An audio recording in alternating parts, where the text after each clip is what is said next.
She never gave herself to anyone until the Millionaire CEO gave her the best night of her life.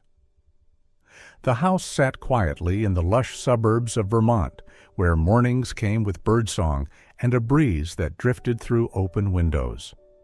In a small upstairs bedroom, Ethan, a 6-year-old boy, sat alone on the wooden floor, silently stacking colored blocks with careful hands, as if his whole world now existed only in shapes and silence.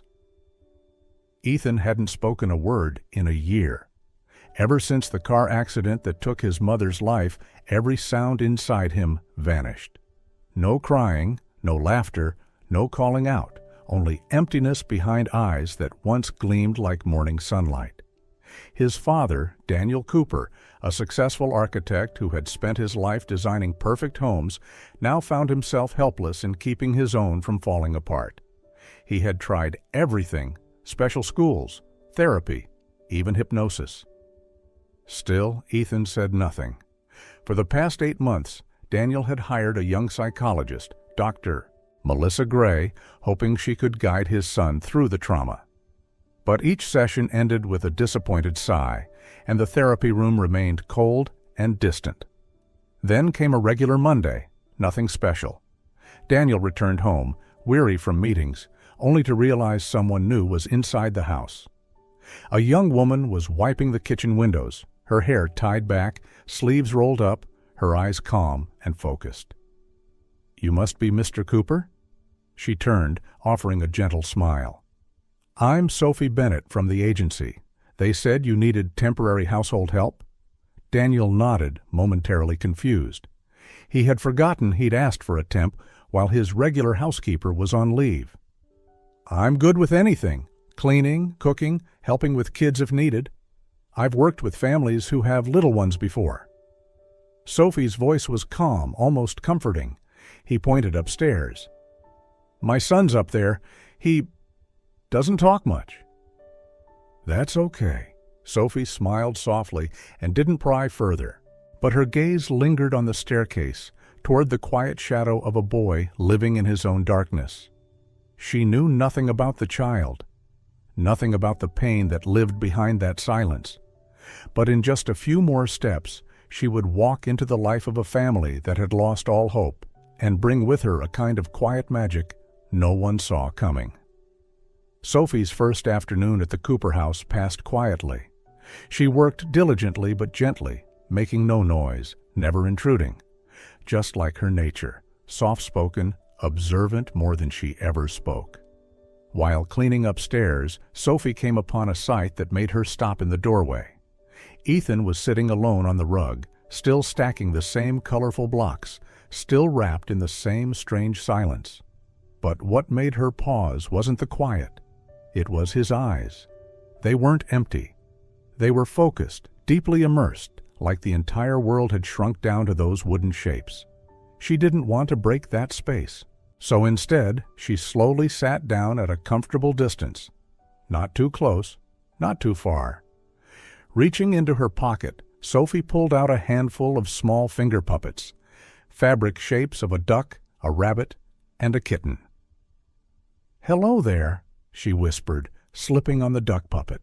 Her voice shifted, playful and silly. "I'm Ducky Yellow. I'm looking for a friend. Is anyone here?" Ethan looked up. For the first time, his eyes met hers. She kept going, gently bringing the other puppets into the scene, switching voices like a tiny stage was playing out between her hands. Ducky met Kitty.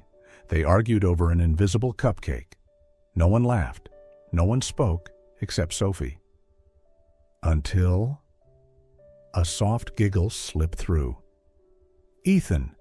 His hand instinctively covered his mouth, as if even he was surprised. Sophie paused, her gaze warm and calm. "Did you laugh?" she asked quietly, as if afraid sound might shatter the fragile moment. He didn't answer, but when Sophie held out the puppet, Ethan didn't pull away. He reached out and took the little duck, gently swinging it from side to side.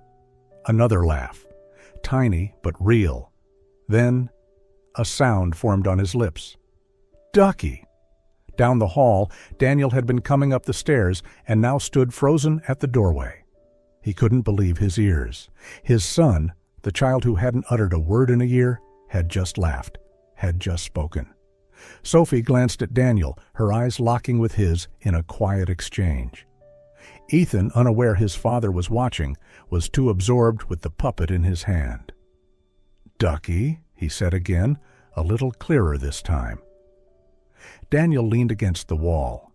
In that moment, every doctor, every therapy session, every hopeless night faded behind him. A housekeeper, in less than 10 minutes, had done what no one else could. "That's right, little yellow duck," Sophie smiled. "He likes to play."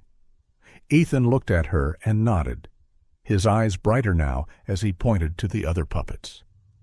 "Want to play more?" Sophie asked. He didn't answer, but his hand reached out toward the plush kitten.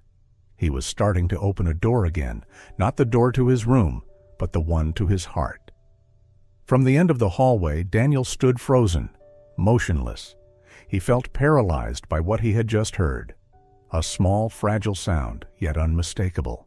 It was his son's voice. A simple word. "Ducky." Then again. Daniel raised a hand to his mouth, trying to contain the sob building in his throat. A year. A whole year of silence, of empty stares, of nights with no bedtime stories or soft good nights. A year spent blaming himself for not being enough to bring back his son's smile. And now, in just a few short minutes, a stranger with a small puppet on her finger had reached the place in Ethan's soul no one else could touch. Daniel's eyes blurred, not from sadness, but from something he hadn't felt in far too long. Hope. Quietly, he turned and stepped away, descending the stairs. He didn't want Sophie or Ethan to see the tears he couldn't hold back. In the days that followed, no one spoke about Ethan's first words. They didn't need to, because he kept talking. Every day, he added a few new words. First ducky, then meow, cookie, draw. Then came short phrases, like Sophie funny or more play. But the most surprising of all, thank you. Daniel watched it all like someone afraid that if he interfered, the magic might disappear. He stayed quietly in the background, at the kitchen door, in the hallway, or pretending to work in the living room, always keeping an eye on them. Ethan wasn't just speaking again. He was laughing, drawing, running around the house, and beginning to express feelings through art. Sophie brought large paper, crayons, and colored pencils. Together they drew anger as dark clouds, sadness as gentle rain, happiness as a giant sun. Sophie didn't try to fix Ethan. She simply showed up, listening, playing, being there, and something beautiful unfolded. Daniel couldn't help being drawn in. Once, he joked, "I hired you to clean the house or to be Ethan's personal artist?" Sophie laughed. "Maybe I'm doing both." He laughed too. For the first time in a year, laughter echoed between two adults in a house that had felt so cold. Something between them began to shift, unspoken but clear. Daniel found himself looking forward to dinner just to hear Sophie tell him what Ethan said that day. And Sophie began to see Daniel not just as a grieving father, but as a kind, lonely man trying to open his heart again. But not everyone thought that was a good thing. At the therapy clinic, Dr. Melissa Gray reviewed Ethan's latest notes. He was improving, but not during her sessions. He was speaking more, interacting more, but only at home. Melissa frowned. "Has there been any change in his environment?" she asked during Ethan's regular follow-up with Daniel. Daniel hesitated. "I hired a temporary housekeeper. Her name's Sophie. Ethan seems to like her." Melissa was silent for a few seconds, then set her pen down. "Daniel, children who've experienced trauma need absolute stability. Allowing someone new, especially someone unqualified, into that space could disrupt his recovery. She's not trained. She doesn't understand child psychology, and Ethan may be developing an emotional dependency. That can be dangerous." Daniel said nothing. He left the therapy session with his mind in turmoil. Logic told him to listen to Melissa, but his heart kept going back to his son's laughter and to the woman who had brought light back into this house. He didn't know what was right, but he knew one thing. Sophie no longer felt like a stranger. Time passed, and the bond between the three of them grew stronger. Every morning, Ethan would run into the kitchen asking, "Where's Sophie today?" Every night, Daniel sat in the living room watching his son draw while Sophie told stories as if they were already a real family. One autumn afternoon, Sophie answered a phone call while baking cookies with Ethan. She froze, her eyes distant. "What is it?" Daniel asked, entering the kitchen. Sophie closed the phone slowly. Her voice trembled. "It's the hospital. My mom. Her condition's worse. They're recommending emergency surgery." "How much?" Daniel asked immediately. "It's a major surgery, almost 10 grand. She looked down, avoiding his eyes. "I have no way to get that kind of money." Daniel didn't hesitate. "I'll pay." Sophie's eyes widened. "No, I can't accept money from you. Not like that." "Sophie," he said gently, "you saved my son. Did something no one else could. Let me help your mother." They stood there, facing each other. Daniel's hand lifted slowly, brushing her cheek, a gesture unplanned but deeply sincere. "Sophie, you don't know how grateful I am." She closed her eyes for a moment as if bracing her heart. "But I'm just the housekeeper. And what does that matter?" For a moment the world was silent, until the sound of footsteps broke the spell. Ethan ran in, his eyes wide. "Daddy, do you like Sophie?" The innocent question shattered the moment. Daniel stepped back. Sophie turned red, flustered. "Is she gonna be my new mommy?" Ethan asked again. Daniel turned away. Sophie knelt to hug Ethan, but her eyes met Daniel's, a question unspoken. That night in the living room, not many words were exchanged. But a distance had formed, not from lack of feeling, but from the sudden presence of fear. Meanwhile, in her office, Dr. Melissa Gray picked up her phone and dialed Andrew, Daniel's younger brother. "I think we need to talk about Daniel." She began planting seeds of doubt. That Sophie wasn't just a sweet helper, that Ethan was becoming emotionally dependent, that Daniel was being manipulated by someone far beneath his status. That grief made him vulnerable. She didn't stop there. Melissa called 3 more people, a business partner, a neighbor, an old friend. In every call, she spoke with feigned concern. "I'm just worried. I think that girl is throwing everything out of balance." That weekend, at a local charity event, Sophie had taken a part-time shift serving drinks. She hadn't expected to see Melissa seated at a table of well-dressed socialites. "That's her," Melissa whispered loudly. "She knows exactly how to approach broken men, especially the rich ones." Sophie, carrying a tray, heard every word. She stopped, set the tray down, and looked Melissa straight in the eyes. "You're talking about me, aren't you?" The table went silent. Melissa feigned surprise. "You? I don't even know your name." "You do," Sophie said calmly. "You've known since the day I arrived at Daniel's house. You've disliked me since the beginning." Melissa shrugged. "I don't remember that." "But I do. I remember the way you looked at me, as if I was a threat." One of the women at the table shifted awkwardly. The air grew heavy. Sophie lowered her gaze. "Sorry for the interruption.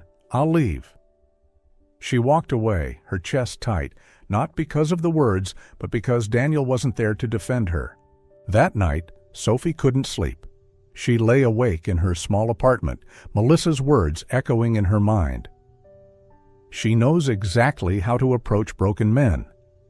And worse than the words were the eyes of the other women, judging her without ever knowing the truth. But what hurt the most wasn't the rumors. It was Daniel's silence. He hadn't been there. And since that night, he hadn't called either. The next morning, she made coffee like usual, but her hand trembled slightly. Everything felt fragile now. She thought of Ethan, his eyes when he asked, "Is Sophie my new mommy?" One thing Sophie knew for sure, she couldn't leave that boy's life without fighting. Not because she wanted to keep Daniel, but because Ethan deserved the truth. And if Melissa Gray wanted to stage a performance, then Sophie would expose everything behind the curtain. Sophie sat by the window of her small apartment, watching as night settled over Vermont. The city remained calm, but inside her, a storm was raging. She didn't fully understand why she'd cried so much over a man who had never promised her anything. But deep down, she knew. It wasn't love that hurt most. It was the injustice happening right before her eyes, to Ethan and to herself. Daniel didn't believe her. Not only that, he stayed silent while others humiliated her in public.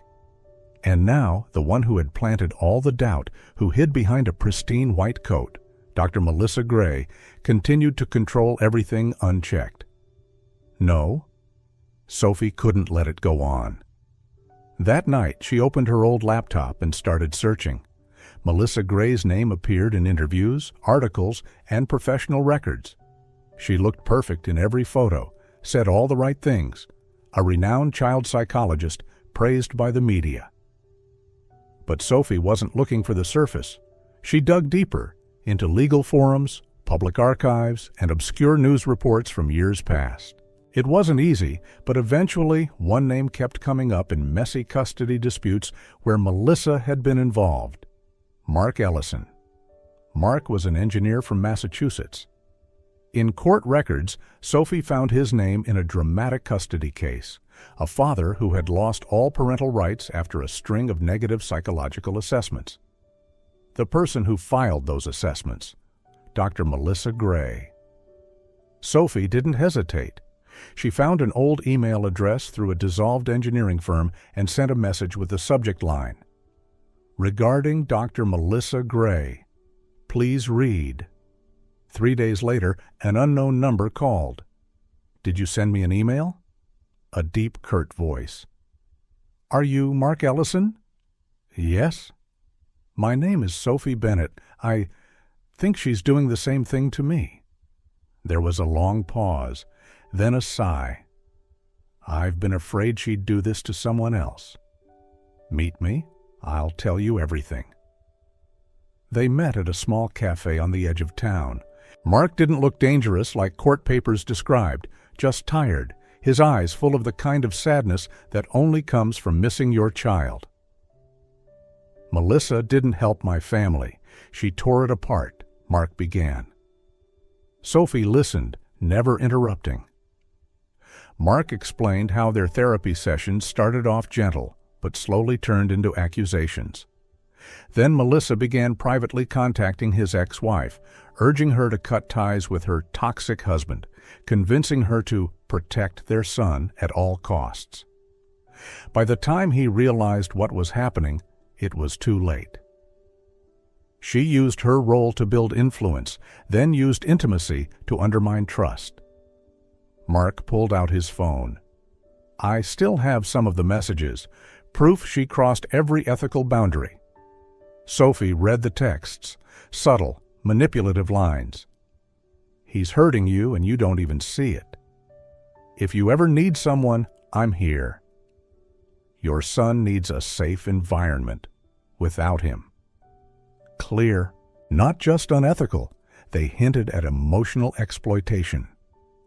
"Could I have copies of these messages?" "What are you going to do with them?" Sophie took a breath. "I'm going to show Daniel the truth before it's too late." The next morning, Sophie dressed neatly, printed the messages and court documents, and placed them in a firm folder. She didn't want to go back to Daniel's house, not after his cold letter. But Ethan deserved someone to protect him. When she stood before the tall gates of the Cooper estate, her heart pounded. The returning housekeeper answered the door. "Sophie?" The woman looked surprised. "I'd like to see Mr. Cooper." The woman sighed, then handed her a letter already waiting on the side table. Sophie took it. The handwriting was unmistakable. "Sophie, after speaking with Dr. Gray, I believe the best thing for Ethan is to maintain stability. Your presence may disrupt his recovery process. Thank you for everything, but we won't be needing you anymore. Daniel. The letter slipped from her hand. Her eyes stung. She wasn't surprised, but the disappointment hit like a knife to the chest. "Miss Sophie," a small voice called from the stairs. Ethan. He ran down like the wind, his face glowing. "You came? Can you stay and play?" Sophie knelt, pulling him into a tight hug. "I can't, sweetheart." "Why not?" he whispered, clutching her tighter. "Daddy said, you're not coming back." She couldn't answer. Daniel appeared at the top of the stairs, stunned. Sophie looked up, her gaze calm but filled with pain. "You need to read this," she said, handing him the folder. "Melissa's not who you think she is. Here's the proof." Daniel didn't move, his hands stiff as he took the folder. His eyes locked on Sophie's, but his lips didn't move. "I don't need your forgiveness," she said. "I just need you to see the truth." Ethan clung to her shirt. "Don't go. I don't want to lose you." Sophie stroked his hair. "I'll always remember you." She stood and stepped away slowly. Ethan followed, tears spilling from his cheeks. "Please don't leave. You're the only one who understands me." Daniel still didn't move. Not a single word. Not a step forward. Sophie didn't look back, but in her heart, one thing was clear. She may have lost Daniel, but she wouldn't let Melissa take Ethan too. Sophie walked away without looking back. Daniel stood frozen in the grand hallway, still gripping the folder she had handed him. Ethan cried until his voice gave out, then went silent. A silence Daniel once knew well, but now it terrified him. A week later, inside the vast mansion, Ethan's laughter had vanished. He no longer drew pictures. He didn't rush to the garden every morning. He sat for hours in his room, blank-eyed, quietly hugging the stuffed seal Sophie had once given him. Daniel noticed it. And this time, he couldn't lie to himself any longer. Melissa still came every afternoon to continue therapy. But Ethan didn't react. He didn't look at her, didn't speak. When she asked, "Ethan, do you feel happy?" He shook his head and said nothing more. Daniel closed his laptop and stared at his son, now just a shadow of the boy he'd been. His heart clenched. He remembered Sophie's eyes, pained yet resolute, as she handed him that folder. He had read every word, and each sentence hit like a blow to his pride. He had stood silent, letting the only woman who brought his son back to life walk away. He couldn't wait any longer. That afternoon, Daniel went to the cleaning company Sophie had once mentioned, a tall office building in downtown Burlington. On the third floor, he paused outside the women's restroom, hesitant. He could hear the soft creak of a mop inside. Sophie stepped out, wearing gloves, holding a bucket. She froze when she saw him. "What are you doing here?" Daniel stood still before he could finally speak. "I was wrong." Sophie said nothing, just looked at him. "Looked. You were right about Melissa. I read everything you gave me, and I guess I always knew. I just didn't want to see it. I was scared. Scared I'd lose Ethan. Scared I'd lose myself. And maybe scared of how much I'd started to care about you." His voice cracked. "You don't have to forgive me. Just help Ethan again. He needs you. I need you." Sophie looked at him. Her eyes were still deep and sad, but a little softer now. "I'll come back, for Ethan. But we can't pretend nothing happened." Daniel nodded. "I know. If you truly want to make this right, then come with me. Expose her. Not just for me, but for Ethan and all the other children she's hurt." Daniel clenched his fists. "We'll do it. Together." Sophie nodded. For the first time in days, they looked at each other, not as broken hearts, but as allies, ready to fight, not for love, but for justice. The house had fallen silent again, wrapped in a heavy, suffocating stillness. Ethan no longer laughed, no longer spoke, just stared blankly out the window. Sophie was gone, taking with her the last bit of warmth and light that remained in that home. Daniel stood alone in his study, his gaze falling upon the drawing Ethan had once given Sophie, a heart with 3 people holding hands, the heart of a child who didn't know how to lie. That was the moment Daniel finally understood. If he continued to stay silent, he would lose everything: his son, the woman he loved, and himself. He called Sophie, his voice trembling. "You were right. We need to expose the truth, not just for Ethan, but for every child she's hurt the same way." Sophie agreed. They made a plan. This time, Daniel would no longer stay on the sidelines. The following evening, Daniel invited Melissa Gray to the house. He said he needed private consultation about Ethan. She agreed immediately, not suspecting a thing. Sophie hid in the upstairs room, her phone recording. Every word, every shift in tone, captured. Melissa sat across from Daniel in the living room. She remained the same, cold, poised, exuding confidence. "I don't know what to do anymore," Daniel began, sounding exhausted. "Since Sophie left, Ethan's gone silent again." Melissa furrowed her brow, her tone calm but sharp. "Children grow attached easily to people who act caring, but that's not therapy. That's dependence." But Sophie made him smile. He laughed. He talked. "Emotions aren't the goal. Clinical treatment is what matters." Daniel nodded thoughtfully, then asked, "Do you think Sophie could come back, just to be around Ethan, not for therapy?" Melissa stiffened. "She's not suitable, not just because she lacks qualifications, but for other reasons." Daniel looked her straight in the eye. "You're jealous, aren't you?" The question froze the air in the room. Melissa let out a laugh, but her composure was slipping. "Jealous? No. I just think you're throwing your life away for some low-class woman. She wormed her way into your home, your heart, your son, not with skill, but with pity." Daniel didn't respond, and in that moment the upstairs door opened. Ethan, quiet as a shadow, descended the stairs. He stood there, small but brave, eyes fixed on the woman who used to be his therapist. "Dr. Gray." Melissa jolted. "Ethan, you should—" "Sophie is a good person." The small voice rang out like a bell in the night. Daniel turned, choked up. Melissa faltered. "Dr. Gray yelled at me. Sophie never yelled. She helped me draw, helped me talk. She loves me, and I love her." Daniel reached for his son's hand, eyes wet. "Can you go back to your room, son?" he whispered. Ethan nodded, but added one more thing. "Sophie is a good person. No one should say she's bad." That innocent sentence was the final blow. Melissa stood frozen, alone in the face of truth. She had lost, not in an argument, but in a battle of trust, compassion, and heart. 2 days later, the recording was sent to the Vermont State Board of Psychology. Daniel attached a statement from Ethan and included documents tied to previous unresolved incidents. A week after that, Melissa Gray was suspended from practice, pending a formal investigation. She left the hearing in silence. No rebuttal, no defiance. Daniel held Ethan close, whispering, "It's over now, son."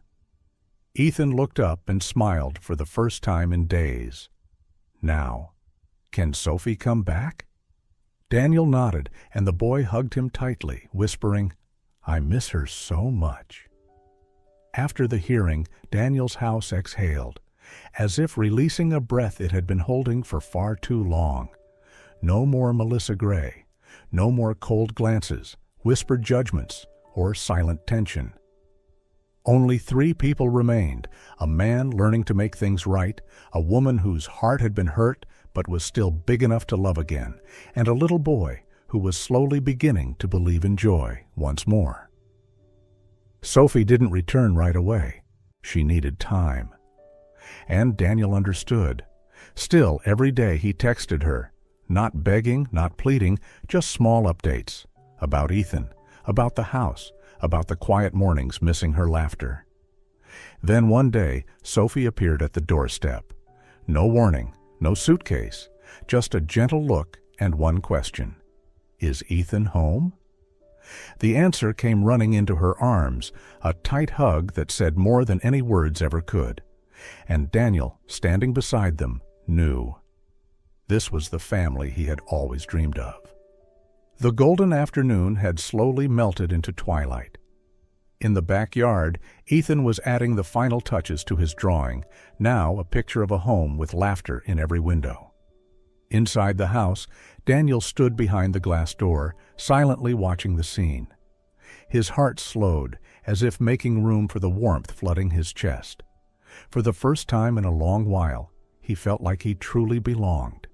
To this place, to this life, to this peace. Holding a small velvet box in his hand, Daniel stepped into the yard.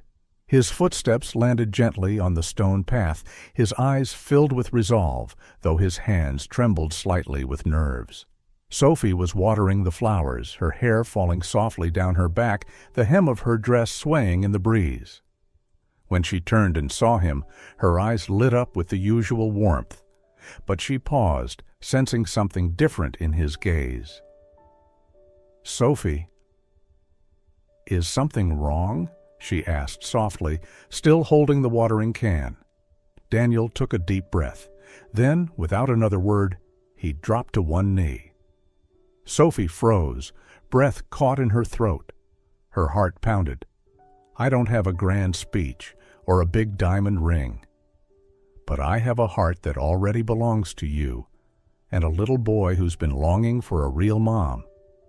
He opened the box. Inside was a modest silver ring, not flashy, but carefully polished. It shimmered subtly in the fading sunlight. "Will you be my wife? Be Ethan's mom? Be part of our family?" Sophie's lips quivered, her eyes welled up. Before she could answer, Ethan looked up from his drawing, eyes wide and hopeful. "Miss Sophie, you have to say yes?" Sophie laughed through her tears, nodding over and over. "I say yes." Daniel stood and wrapped her in his arms. It felt like the universe finally aligned, like every lost piece had found its place. News of their engagement spread fast. Some friends, colleagues, even distant relatives voiced disapproval. Some bluntly claimed Daniel had lost his mind, that Sophie was not up to his level. But Daniel only smiled quietly. Their opinions no longer mattered. He wasn't living to please anyone else. He was living to love, to protect the little boy who saved him, and the woman who brought joy back into both their lives. Helen, Sophie's mother, recovered surprisingly well after her surgery. She moved into the small cottage behind the main house. Ethan quickly began calling her Grandma with such natural affection that it felt like she had always been part of his world. Dinner time was no longer quiet and awkward. Instead, it was filled with laughter, stories from school, and heated debates over whether pudding or chocolate ice cream was better. They had become a real family, not perfect, but full of love. One night, while Sophie read a bedtime story, Ethan suddenly looked up, serious. "Miss Sophie, can I ask you something?" "Of course, sweetheart. I want to call you Mom." "Can I?" Sophie froze. Her heart clenched with overwhelming emotion, and tears immediately welled up. "Only if you really want to, Ethan. I'd never force you." Ethan nodded. "I want to. You've been my mom all along." Sophie pulled him into a tight hug. Her heart felt like it might burst from happiness. The wedding was simple, just as they had dreamed. In the backyard, under warm string lights, about 30 close friends and family gathered on wooden benches. Sophie and Helen hand-tied wildflowers into glass jars. Daniel wore a light gray suit. Sophie wore a simple white dress, hair pinned up to show her glowing face. Ethan was the ring bearer, taking the job so seriously that everyone couldn't help but smile. "Are you the best man?" someone asked Ethan. "No, I'm their kid," he replied, proud and radiant. Their vows weren't fancy. just promises to keep choosing each other every day, in joy and in weakness. When Daniel and Sophie shared their first kiss as husband and wife, Ethan hugged them both tightly, shouting, "Now we're a real family." As the last guests waved goodbye and the golden lights flickered out one by one, the garden fell into a peaceful hush. The night had settled in, but joy still lingered in the air. That night, after the guests had gone home, Ethan lay alone in the hammock, eyes gazing at the sky. The full moon glowed gently, bathing his face in silver light. Daniel walked over and sat beside him. "The moon's beautiful tonight, huh?" "Yeah?" Ethan thought for a moment, then whispered, almost to himself, "I wish we could stay this happy forever." Daniel placed a hand on his son's shoulder, eyes soft with love. "As long as we keep loving each other, happiness will always be here, Ethan." The night breeze danced through the trees. The moon hung high above them, and under its light, a family was born, not from perfection, but from love, courage, and forgiveness.